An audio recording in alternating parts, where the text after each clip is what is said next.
A very good evening to you, and thanks for joining me tonight on your favorite program, Questions in the Heart. How's your day been? Well, it was the 52nd anniversary of the Giant of Africa, Nigeria, wearing green today. Yeah, that's to celebrate the great country Nigeria. Come on, Nigeria, grow bigger and better. Like I told you last week, it's Black Israel Month in Britain in the month of October, and we've got lovely programs lined up for you. We've got the Labour MP for Newcastle Central, MP Chi Onwura on the show this month. We've got His Royal Highness Obatejo show on the show this month. We've got a special episode for the youth. We're going to have Femi Temowo. We're looking forward to having Yolanda. You know, mention them. This month you don't want to miss any of our episodes. I can assure you, you'll be blessed. Each week will come your way. And to open the Black Israel Month in a grand style for us tonight, I've got a young man, a young businessman who is doing African proud in the UK. You know, he built a business from the start up to a multi-million-pound organization within 4 years as a university student. You know, he went through ups and downs. You know, he lost everything in the 2008 credit crunch. You know, but I can assure you he's bounced back, doing great, doing fantastically well. Maybe he's even a multi-billion pound business owner. He's going to tell you more tonight. He will be opening the Black Israel Month in a grand style for us. You know why? We want you better. You know, we want your finances better. We want you to quit your 5 to 9 job and do something for yourself. Be an employer of labor. Don't die on it. Don't die struggling to make ends meet. You can achieve even here in the UK. These are many more. After this commercial break, you get to meet my guest. See you soon.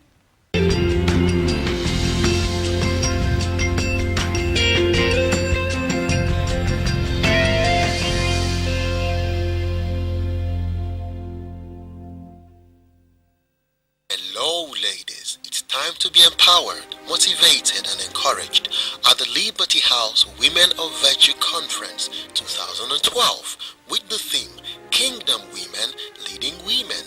Date 26th to 28th October 2012. Speakers are Dr. Sylvia Jordan from the USA and Lady B. Modede from Northampton. Venue King's Suite, Liberty House, 254 Wellingborough Road, Northampton, NN1 4EJ.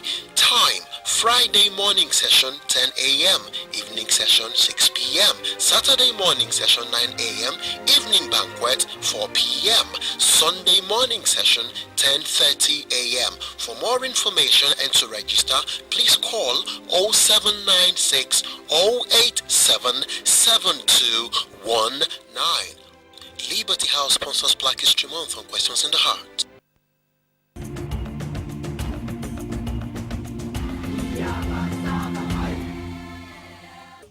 Are you thinking of putting smiles on the faces of friends and family back home? Then top up their mobile phones with credit from your AfriMobile number. Also, make cheap international calls leveraging our outstanding rates to African countries in particular. Visit afrimobile.co.uk and request your free SIM today.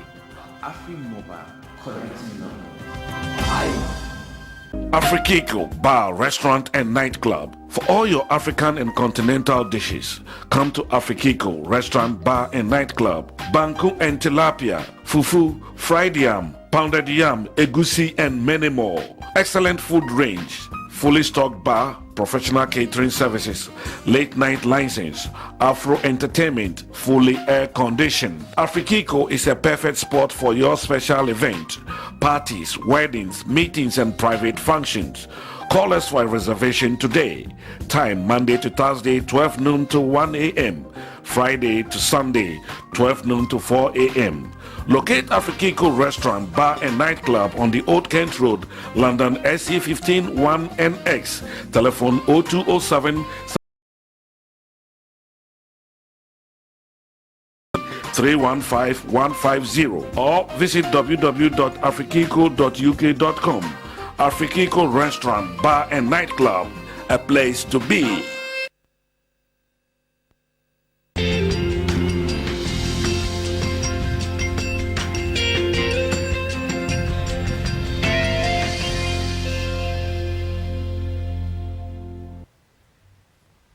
He is the business head, or the head of business. The business head, the head of business. It's Black History Month. I'm going to bring you funny stuffs. Well, he's the business head of buy-to-let-cars.com and wheelsforsure.com. He's been through the good, the bad, and the ugly. Welcome with me. I call him Reg. Reg? Cool. Good evening, Reg. Good evening, how are you? I'm very well, you? Yeah, doing good, doing good. Wow. Thank you for inviting me over here My tonight. pleasure, Reg. My pleasure, my pleasure. Who is Reg? Cool. Who is Reg Cole? Reg Cole is a family man with 2 kids, a hardworking person. You can say that. I started work right here in London at the age of 16, never stopped working, right through till 2008 when my world turned upside down. Whoa. Yeah. Whoa. So I'm just a hard worker, fun person if you get to know me, but diligent in my work. Okay, we're going to go through the details of Reg's life in this 1 hour of, our chat with him. I can assure you his story will inspire you to aspire. Trust me, you will want to go for it. If you can do it, you can do it. Absolutely. Yeah, I know you have a degree in business admin. And while at the university, you started a business. Yeah, the reason for that is quite simple. I was working a job, and I decided a long time ago I wasn't just going to go from high school to university. I wanted to figure out what it is I wanted to do. So for that reason, my siblings, they went straight from school to university, but I chose not to. And once I figured out what I wanted to do, which was business, I decided that I would liaise with my employers at the time to give me time off Monday, Wednesday, and Friday to go to university, night school. Okay. Turns out that some of the other employees became a little bit uncomfortable with my arrangements, leaving at 5, and so on, three days a week. We're in the retail environment in the car industry. As you know, people work till the evening in some of those. But so I decided, well, okay, nothing's going to get in my way from going to university. I wasn't doing it because I wanted a job. I was doing it because it was a personal ambition. So I thought, well, okay, I'll just quit work. So I quit work.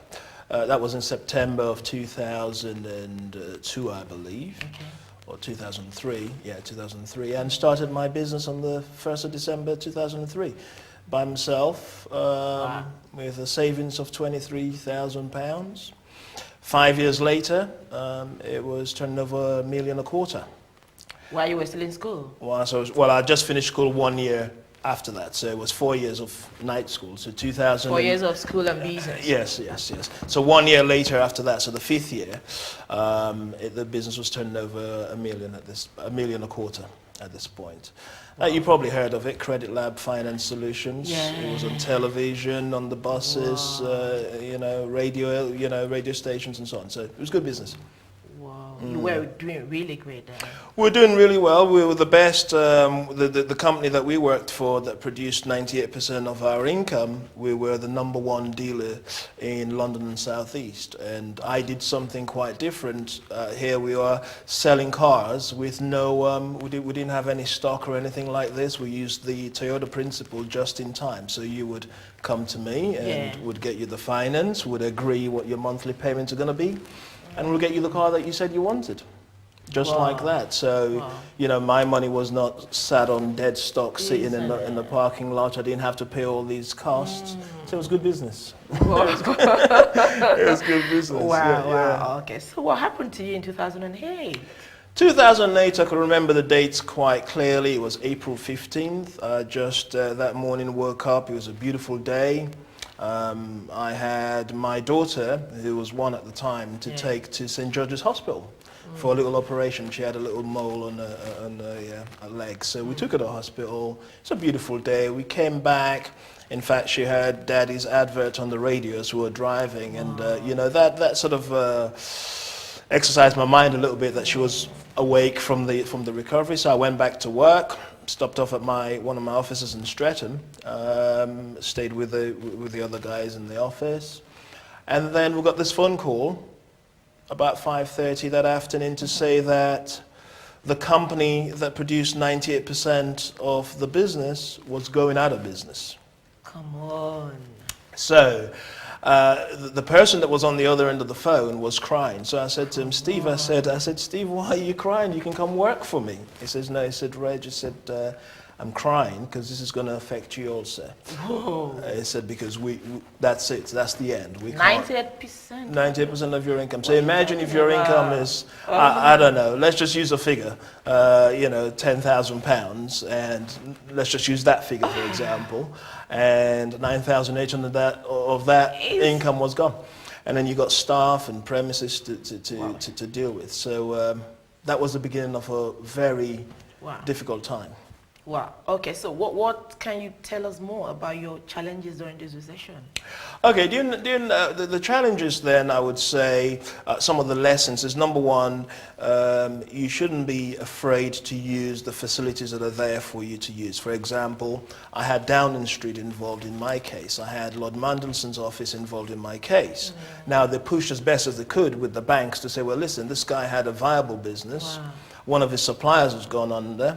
You need to save not just him, but save the employees and the businesses that are working for him. So how do you do that? You knock on a lot of doors and you stay focused. It doesn't always mean you're going to get the results, but at least, was easy for you. At least at the end of it, you would know that you've done what you had to do. But I guess the biggest lesson is not to depend on one source, no matter how sweet that source is. Yeah. Don't put all your eggs in one basket. Absolutely, absolutely. Very important, because that one basket could go wrong. The one egg could go wrong, and all of a sudden you find yourself holding the baby with nowhere to go. Whoa. Yeah, but yeah, so that was one of the key principles that I learned during that time, and you get to find out who your friends are as well. When you're in trouble. Absolutely, absolutely. It's I had long-term friends that we went to school together. We did things together, and during this difficult time, there's a saying that says, you don't know how strong a tea bag is until you put it in hot water. Yeah, you're going to find people are going to come to their level when you're in trouble. And some of them are very close to you as well. Wow. Yeah. Well, for some people, that's the end of it. To even get strength and courage to pick up again would be very difficult. Well, it wasn't easy. I could tell you that. A lot of people shy away from things, but I'm a very emotional person. I use my emotion in everything, So there was dark days when you felt like ending it all, really. I don't know if you remember the gentleman that burnt his whole family down, Chris Foster. You get that way sometimes when the world when you've been making your own money and having your own independence since you were 16. And all of a sudden you found yourself, for the first time in your life on the dole queue. It takes courage. It takes courage. But most importantly, when you lose your family, in my case, there was a family breakdown. My kids. Was it due to the problem you had business-wise? That was definitely the majority of it. Yes. So you had a situation where you've lost not just the material things which you can gain back, but your family, the whole essence of your life. Wow. So in my case, what helped me then? Well, it would be good to say we started with God. But it'd be good to say that, but that's not the reality. For me, what it was a little man, well, not a little man, but somebody that I followed from 2004 At this point in his life, he was doing some big strides. He was going to win the biggest prize of them all, if we're talking about Black History Month. Yeah. So it kept me going. I kept seeing Barack winning the debate and winning the primaries, and that just kept me going to the day where in my local newspaper, which I never read, opened it up, and there was this church that was celebrating Barack's inauguration. So I thought, well, I'll go to the church. It's a church that I've been to years ago, NTA in Tooting. So went there. And you just realize, hold on. And I'd read his books. If a man like that could come from where he's had to come from, he's the most dysfunctional person that I know. Yeah, if you read his books, it will tell you all what he's gone through. When I lived in America, the man was sleeping in an alley in New York. And now he's the President of the United States. So I guess the important point here is, what you do with your life, Esther, or the viewers, might not seem important to you whilst you're doing it. You're right. But there's somebody else across the world that might be taking courage from what you do. Like, for example, like what you set up here, there's somebody whose dream it is to do exactly what you're doing, and they're going through the difficulties to set it up. But just seeing you do it keeps them, So that's how it all started, and you picked yourself up and you said, well, okay, what do I do now? Yeah, what do I do now? So you go find a job. Did you attempt getting a job? Sorry? Did you attempt ever looking for? Oh, absolutely. Absolutely. I was dead set on my business idea. The business that we have today had been going on in my mind anyway for about 6 years now. So about 2006. Okay. Think about it. So trying to raise finance, I knocked on 150 doors, 151 to be precise. Are you exaggerating? No. 151 banks, institutions. You knocked on 151. Trust me, I went to them all. Looking for finance. Looking for finance. This was during the recession. The disappointing thing was, and I don't buy into the racism issue and whatever, loads of people invited me because the business plan made sense. But once I showed up, it was a different reception. No, I'm not kidding. So I flew to Sierra Leone. I went to see somebody who promised that they would put some money in. Turns out didn't happen. Went to America, chased somebody else. That didn't happen. So in April of 2010, I decided, well, I got kids to feed, so let's go find some work. So you started again from the bottom, what you had dealt with, After being a multi-million owner and so I started selling cars again in Battersea, Range Rovers. It was good because what it taught me was there's lots of money out here being made. There's lots of people that you perceive that you have ability over, but they're getting on with their lives and doing what they want to do. And you get to see the other side of the equation as well. Which is good. So I did that for a little bit, and in 2011 I thought, 2012 actually, this year, I thought, if I'm not going to get the finance from banks and so on, what's one of the publications that people read, that have money? It's the Sunday Times. So I put my advert there. And multiple people came forward, actually 12, just like the disciples. They came forward and said, we're willing to do business with you. But the very first person, if I was with him yesterday, that responded to the advert, after a week of looking through the papers, he came down, we had a 3-hour meeting, just a few minutes from where my office is today, and he shook my hand and said, "You in business? I'll give you all the money that you need on the terms that you set in." Just one person. Just one person.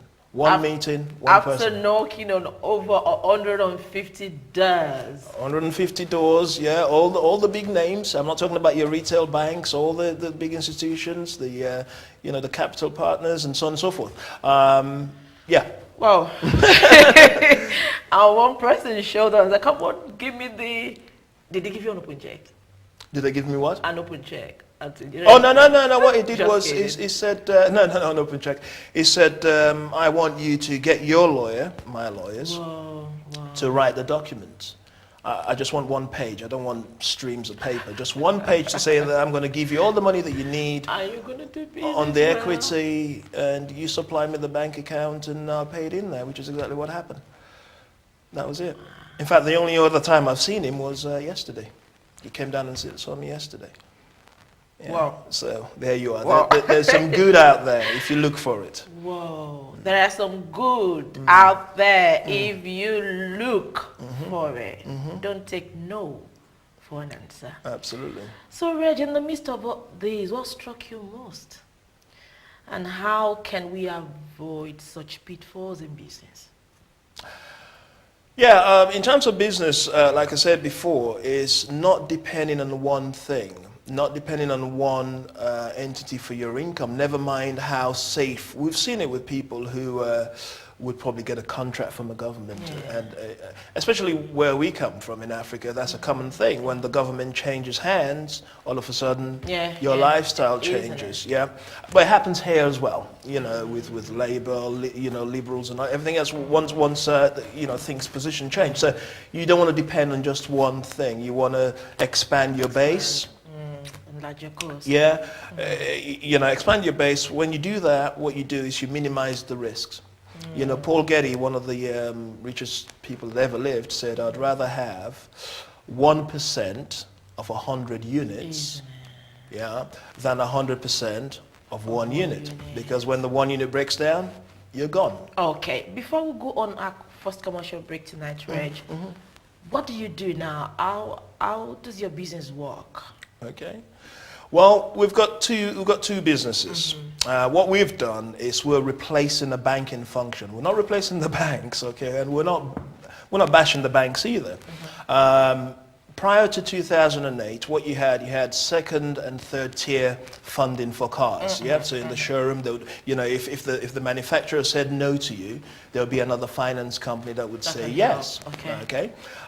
So what we've done is we've sidestepped the banks and said, well, okay, there's the same way I raised money for my business, there's people out there with savings, pensions that are not earning them anything, that's grown in reverse because of inflation. If we can show them how they could get involved in putting a car on the road like they used to do with flats, and we can get a nurse or a tube driver to take that car on a lease for 3 years, they make money, better returns, okay? We make money as a company, but then the tube driver gets to continue on with his life, you know, as normal. Because what's happening, the reason why there's a bit of a downturn in the car industry at the moment is because of lack of finance. It's not because of lack of demand. The demand is out there, but there's no finance. The same with mortgage. It's not, you know, everybody wants a house. But because the mortgages are restricted, people can't buy a house. It's the same in finance. So we've just broken that system by saying, well, you got money, bring it on. We'll put the car on the road. We'll manage the process for you. But it's quite a sharp process, though, because all the cars are pay-as-you-go, which basically means if you don't pay, the car doesn't work. All the cars are pay-as-you-go? Yeah. So I give you a brand new car, for 3 years. The only deal is you've got to pay me when the payments are due every month. There will be no excuses, because if you don't pay, the car is sharp enough. You put me on a payment plan. No, I don't need to. Just like you have your phone. I just want them to get a clear picture of what you do. No, just like you have your phone. Yeah. You know, if your phone was pay-as-you-go, it doesn't matter how urgent your call was. Yeah. If you didn't have the credits on there, you could not make a call. call. Yeah. Same with our cars. If you haven't paid us, let's say your payment was due to come in on the 26th of this month, and you missed your payment, and we tried to contact you once, twice, and you decided not to answer your phone, one day you'll go to start the car wouldn't start. We'll go on a commercial break. You know, I know you might be, you know, itching to ask Reg your questions tonight. Is the business head of BuyToLetCars.com. He's explaining to us how his business works. You know, get your questions together. It can help you. You need a brand new car. You need any type of car, isn't it? Well, no. We have a few choices which are on the website for wheelsforshore.com. Okay. That's the end user. So that's the person who might have been turned down for a car credit. We can make that available on a brand new car. Okay? Oh, really? Yeah. Okay. And then on the other side, the other company is if you're not earning what you should be earning on your money Yeah. with the banks, we can help you maximize that Whoa. by joining the two together. Brilliant, brilliant. You need a car? Come on, Reggie's here tonight. Grab one. I'll be back after this commercial break.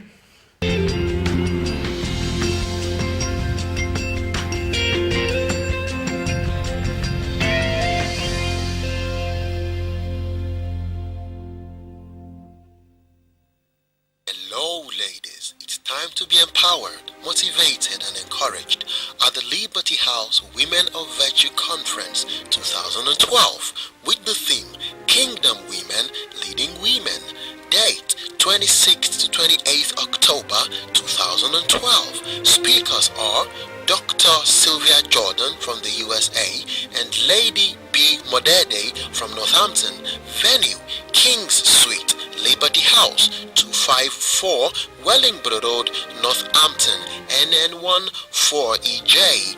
Time Friday morning session 10 a.m., evening session 6 p.m., Saturday morning session 9 a.m., evening banquet 4 p.m., Sunday morning session 10:30 a.m. For more information and to register, please call 0796 087 7219. Liberty House sponsors Black History Month on Questions in the Heart.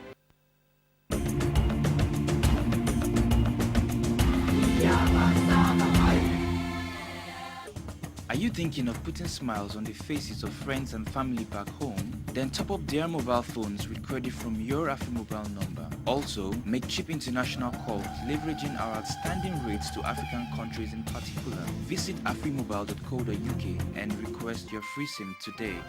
AfriMobile, connecting love.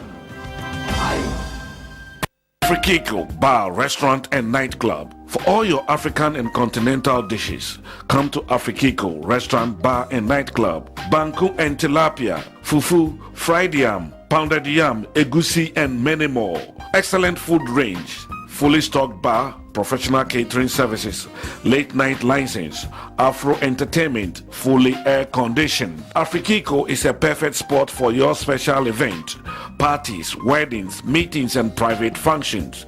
Call us for a reservation today. Time Monday to Thursday 12 noon to 1 a.m. Friday to Sunday 12 noon to 4 a.m. Locate Afrikiko Restaurant, Bar and Nightclub on the Old Kent Road, London SE15 1NX. Telephone 0207 732 4041 or 07903 315 150 or visit www.afrikiko.uk.com. Afrikiko Restaurant, Bar and Nightclub, a place to be.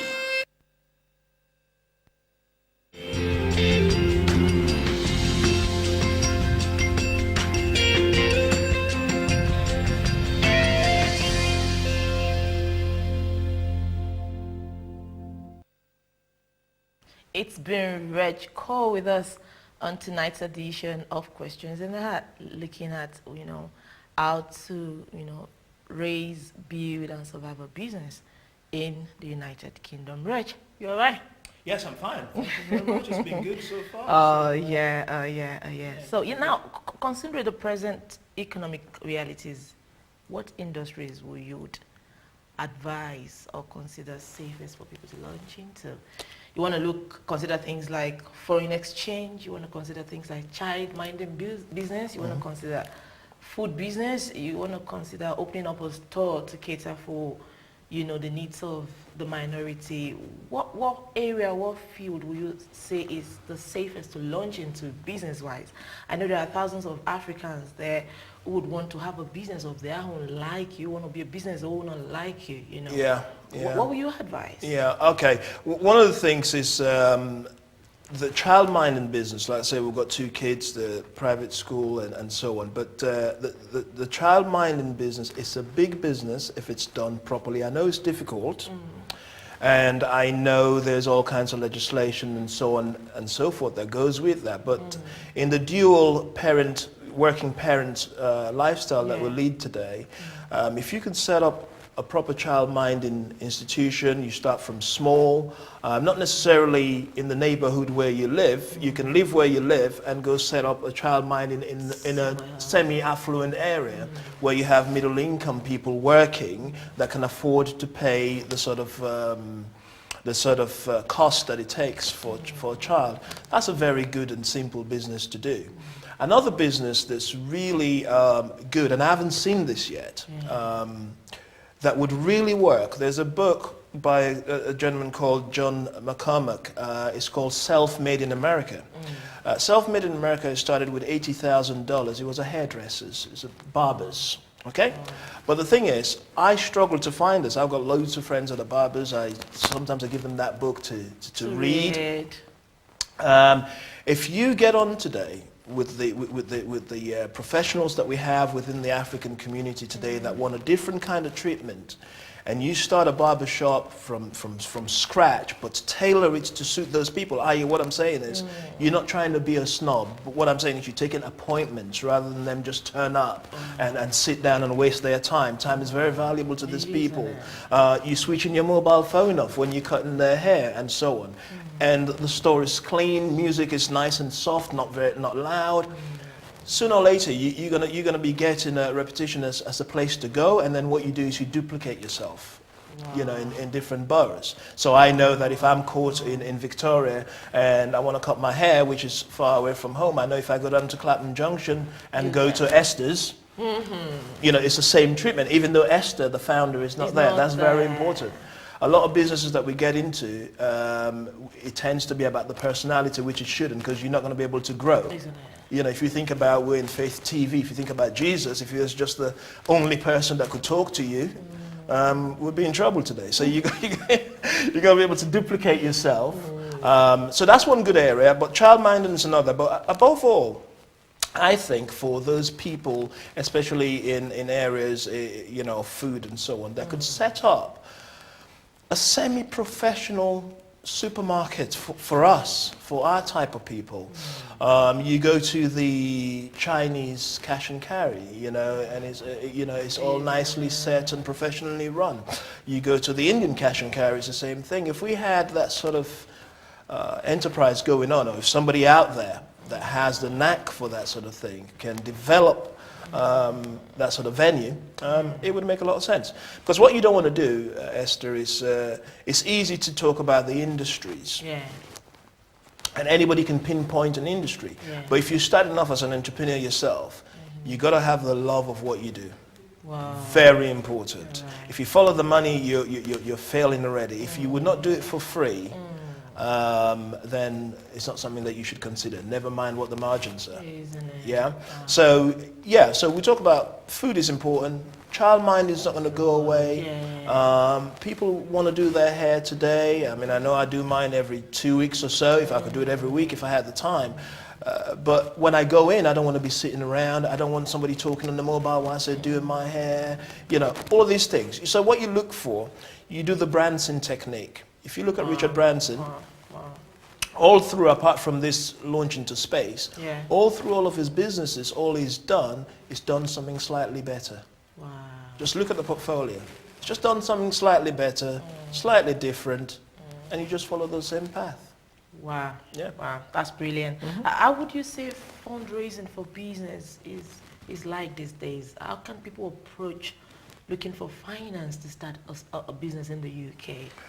Well, as we discussed my story there, that's one of the downfalls. If I have any comment to make regarding our participation as a people, is those 150 rooms that I knocked in and business that I met, in the boardroom where we actually sat and I did a presentation, there wasn't somebody that looked like me in that boardroom.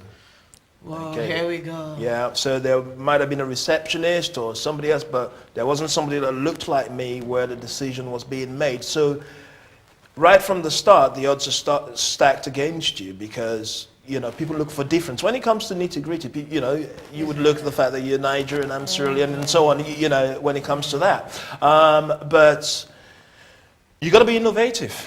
You got to be innovative. You got to be out there in people's faces because the banks, don't be fooled, the banks don't have any money. Wow. You know, I was talking to my investor who's a multimillionaire, and he's saying they haven't even declared a third of their losses yet. Well, it's true. You know, the houses and the planes that have been repossessed, they're now being sold at distressed prices. So don't look at the banking system because it's dysfunctional at the moment. What you've got to find a way to do is get to the people who've got their money in the bank, which is what I did in the Times of the Sunday Times adverts, but I don't know what other avenue people can use, you know, based on the cost. But you also have to have a viable business. One that is not, in times of this recession, what you don't want is a business that is a want. You don't want that. What I want to do is I want to fly to Spain. So a want for me is I could get on British Airways because I want to. But if I need to get to Spain and I didn't have the money, if it's a need, I'll get on Ryanair. So you want to be in a business where people need you in times like this. Because people are all cutting back. I mean, I'm sure you're doing the same. I do the same. You know, I don't go to the same restaurants that I used to go to. Not because of anything, but you don't want to be frivolous with cash. You know. So I guess to answer the question is you try to find where people are that have money and address them and keep knocking on doors. Don't stop. Wow. Okay. It's Black History Month. How often do you keep in touch with your African roots? All the time. I speak Creole on a daily basis. I love who I am. I'm African through and through. As a matter of fact, one of the things that drive me is the fact that I'm African. I don't want to be looked upon as a second-class citizen, and I don't want my kids to be considered as such. So I'm very conscious of Africa. Years ago, I used to say to people when we were teenagers yet, I used to say, Africa will change because of boardroom greed. And it's happening already. We see now the fight between the Chinese fighting for position, the Americans going over. Hillary Clinton just did a trip about a few months ago, going to Nigeria saying, listen, don't take the Chinese people's money, deal with us. So the fight has already begun. In fact, it started a little while ago. So yeah, I mean, I'm very much in touch with my African roots. Now, what would be your advice for Africans in the diaspora to, you know? Try to make some money here. Follow the Indians. Let's look at this. Most of the Indians that I know that have made money came here because Idi Amin kicked them out. But they used the system here where there was no tribal conflict and who you knew and whatever. They just worked hard, made it here and took their cash abroad. So that's what you've got to do. You've got to make it where you have the fair rules, where your tribe does not come into it.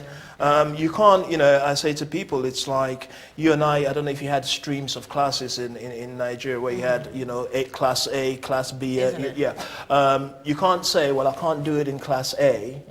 I've got to wait till I go to class C, you know, before I perform. You have to perform where you have all the rules and regulations on your side. And then you can take that cash. I say to people, don't go to Africa looking for a job. Go to Africa to create jobs. Brilliant. Yeah, brilliant. so, Brilliant. Don't go to Africa looking for a job. Go to Africa creating a job. You did mention the African race has made, I mean, the highest progress so far of what races given our history. But money is a place where Africans are not really, you know, the only area where we make money is in arts and entertainment, you know, industries. We need to be at a position where we can really control money as Africans, not only in entertainment, not only in arts. You know, we've had a lot of progress, fine, but then how can we as Africans, you know, have control over money? A very good question. We're divided in this area. One of our central points as Africans is religion, you know, whether it's Christians or Muslims and whatever. When it comes to money, we're totally divided. We know how to party, some of us, you know, good funerals, good christenings, good weddings. But when it comes to the issue of let's do something together, and to address the point, yes, the African, as I said, has made good progress. Now, imagine if I lock you up in that cupboard for 400 years, and yet, I mean, it was only in 1962 that the first black man went to a university in a mixed-race university in America. So only 1962, and today there's one in the White House. So we have made progress. What we need to get a hold of now is do what the Jews have done. You know, the Jews, they're sensible. You've read the book, Thou Shalt prosper. Thou shalt prosper. It's go where money multiplies. Wow. Yeah, control that. We have to control that. If the questions that we've asked about looking for funding and I couldn't find another black person to lean on, and you asking me where can people go look for funding, and we're saying, well, they should go try. We should be able to be answering these questions. I remember in 1999 gathering of champions at the Excel Center thereabouts, Canary Wharf, wherever. I was there when Eddie Long said, you know, I know he's gone through his troubles, but he did say this. He said, it only cost £5 million to open a black bank. It's 2012. Wow. We don't have one. Wow. There's Muslim banks, there is Turkish banks, we don't have one. Why is that?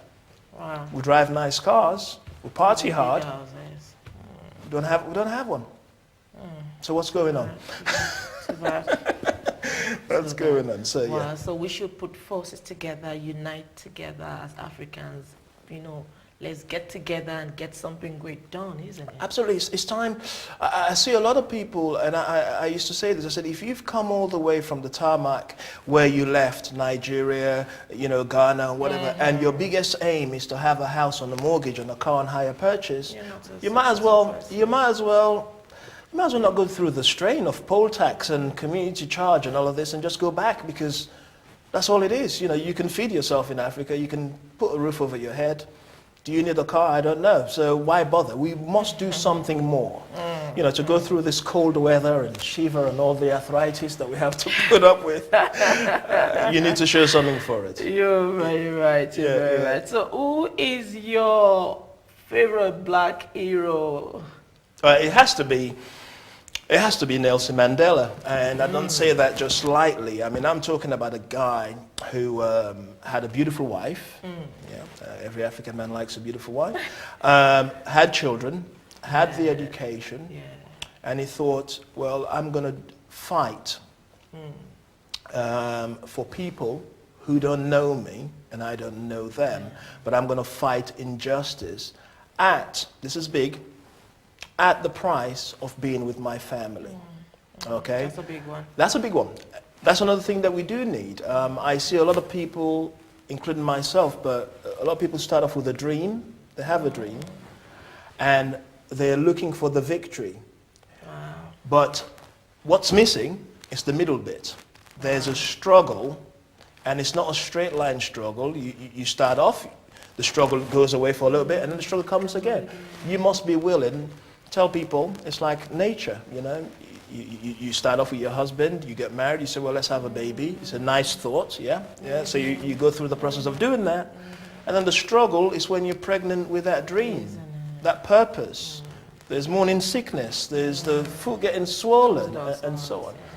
And again, very important, even when you do have the victory, which is the baby being born, you still got to look after that, because the baby is still young, so you still got to nurse it, otherwise something happens. So to go through that, the price that Nelson Mandela has paid, I think is the only one that we would have in our lifetime that would be willing to pay that price. But then again, there's another hero that I don't think most people know about, because he was US based.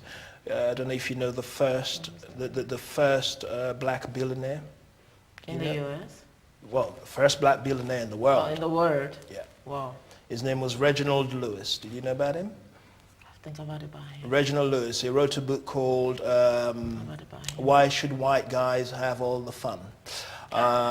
He died in 1993 at the age of 50 years old. Grew up poor in Baltimore. He is the only person to date that's actually made it to Harvard University without filling an application form. Whoa. Yeah, as a matter of fact, there's a building now in the campus that's dedicated to Reginald Lewis. Yeah, so he's got a story as well. But behind that story, I guess one of the for man's perspective, his wife was the backbone. You know, his wife was the person that made his home his castle. So whilst he was fighting in Wall Street, trying to get things done business-wise, I was able to come home to a wife who made sure, yeah. So those two people. Wow. There's more. Okay. Yeah. Okay, before we go tonight, I know people are listening to you tonight, learning from what you're saying.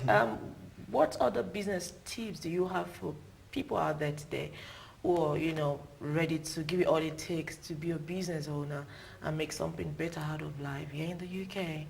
Okay, the first thing is you have to give it your all. First, you identify what you're good at. You can't be part-time about a business. You can start it part-time, but it must possess you. A lot of people don't allow themselves that luxury or deficiency, depends how you look at it. A lot of people want, you know, they want to be in business, but also want to be doing other things. You know, I say to people, you can't be a David Beckham if you want to be down the pub every day. You've got to be on the field practicing. So the first thing, you've got to be serious about what you want to do and understand it takes work. It's not going to happen, you know, just because you're a nice person. You know, I see a lot of people in church just pray that God is going to come down and do it. It's not going to happen. You need to apply yourself. Second thing is define your purpose. Okay, define your purpose. If you get the goals that are required, that you've set yourself, what would that make of you? How will that impact your life? Are you willing to pay that price? Like we talked about the Mandela. Are you willing to not see your family? And so on. And then be bold. Boldness has genius and power in it. You have to be bold. You can't hide your light under a bushel. You got to knock on doors. You got to be willing to face criticism from people. Some people that you love and they love you, they would laugh at you. They would say, well, what gives you this idea? Yeah, why don't you just go get a job?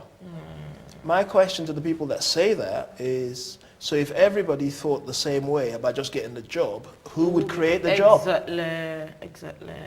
So be willing to take risk and understand that everything is material. I've lost a lot of material things, you know, SL500s, Lexuses and so on, and beautiful homes. But just understand that everything is materialistic. If you've got the brain power, you can come again. You can come again. You can come again. Before we go tonight, you want to talk to people again on how to benefit from your services. How can the masses benefit from your services? Yes. So it's two businesses. You got buy-to-let-cars.com, which you see in the Sunday Times every Sunday now, and we're on 60 buses and so on. And what that does is for those people at home who've got money, but the money is growing at 2 or 3% in the bank, we show you how you can put it behind an asset, which is a car. You replace the bank, because if you went to buy a vehicle now on finance, the bank is going to make more than what the car was worth. So you replace the bank so you can make more than what the car was worth in the first place. And we manage the process for you. Okay. Now, so Esther's bought a car because she's got money as an investment, right? But then we have Ebon, that's a nurse who needs a car, but the bank keeps saying no. So we put the two together. Together with the technology that we have in the car, we police to make sure that Ebon would pay what is due to Esther every month. Okay, so on one hand, so it's twofold. On one hand, you've got people with money that are looking for better returns, come and talk to us and buy to let cars. On the other hand, you've got people that need cars that are being declined finance today because of the economic situation, as well as their own credit score. The credit score in the UK, it takes 6 years on your file. Well, 6 years is a long time. So we look at somebody on what we call the old-fashioned banking style. In 1998, when I was starting my banking life, you went into the bank for overdraft. The bank manager looked at you, asked you what it was for. They looked at your income and expenditure, and they signed it off. That's what we do. So we put you in a new car. If you're good today, if the last couple of years you've been paying your bills, we'll give you a car. We'll give you a car. So that's what we do. You know, one hand you make some money if you've got some. The other hand you get a new car if you need one. Wow. Meeting people's needs with both hands left and right. That's right. It's been Reg Cole on the show tonight. I know people are there listening to you, and I'm sure they will get in touch with you. You need a car, your credit is good or bad, get in touch. Get in touch With Reg, it would sort you out. That's right. And before you go tonight, what would be your advice for Africans? It's Black History Month in October. You opened the month for us in the Grand Star today, telling people how to make money. Oh, your calls are coming in now. We have to go. Who is on the line tonight? What would be your message for Africans, especially in the UK tonight? Yes, we're riding a wave now. Where the crest, your music is being played now on Choice FM during the day. Everybody's talking about Africa. It's time to be connecting with your roots. But let's go back to what I said. Don't go to Africa empty-handed. Try to do something here. Work here. Do it here. Okay. Make something here, and you can take that with you. Good evening, Tosin. Let's take your call before we go tonight. Good evening. Hello, good evening. Thanks for calling. Thank you. Yeah. I really love the topic that's been aired tonight. But what I would like to ask Reginald tonight is, what sort of qualities, because it's easy to start a business, but what sort of qualities would you need to actually run the business so that it doesn't fail after a few years? All right, Tosin. Thanks for calling. Yeah, that's easy. It doesn't take the education that you think, because we have lots of educated derelicts.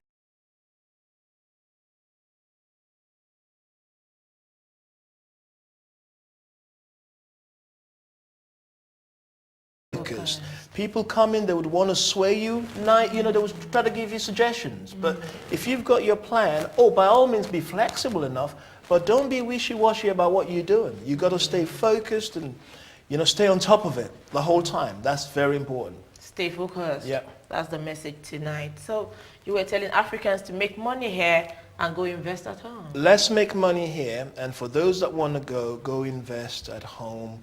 There's the infrastructure. I just read the other day in the Evening Standard about this lady that comes over every 6 weeks and shops and spends lots of money. It's all good. We're getting all this positive coverage now. Nigeria is growing to become, the number one economy in Africa. Sierra Leone is growing, but we need the infrastructure. We need the people who've experienced what working for your money without corruption is like. But we need to take that, but not in a job capacity. I think you go as a business person and you influence society that way. Yeah. Thanks, Reg, for coming on this show tonight. Please, if you have more questions for Reg, get in touch with him. His details is on the screen. We've got to go tonight. And watch out for us next week as we come your way with another life transforming edition, of Questions in the Heart and marking and celebrating Black History Month.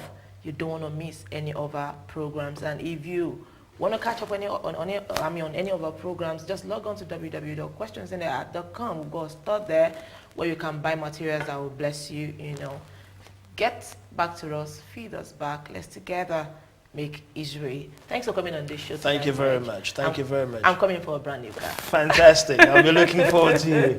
I'll be looking forward to you. So till we see next week by His grace, be good. Get in touch with Reg. Be a good African. God Absolutely. bless you. Good night. Good night. Good night.